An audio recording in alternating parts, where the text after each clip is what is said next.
தமிழர் உரிமைகளை உடமைகளை அடிக்கலாம் விடுங்கிறான்.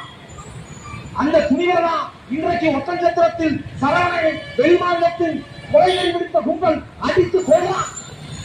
கும்மிடி பூண்டிகள் கடந்த நாள் ஒரு சிறுமியை ஒரு வெளிமாநில இளைஞன் காண எச்சையோடு பாலியல் துன்பத்திற்கு ஆளாக்கலாம். இப்படி தொடர்ந்து தமிழர் நிலத்தில் அச்சுறுத்தல் உருவாகியிருக்கிறது. எங்கள் பெற்றோர்கள் நீங்கள் புரிந்துள்ளோம்.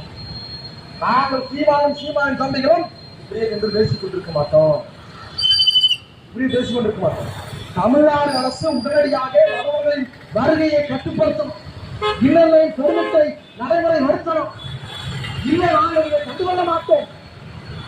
தமிழர் சிக்கல் எங்களுக்கான சிக்கல் என்று நீங்கள் கலந்து போனால் இனி இந்த மண்ணில் எந்த மூலையில் தமிழரை வடமாநிலத்தவன் அடித்தாலும் சேலத்தில் வடமாநிலத்தை சீமான் தம்பிகள் அடிப்பார்.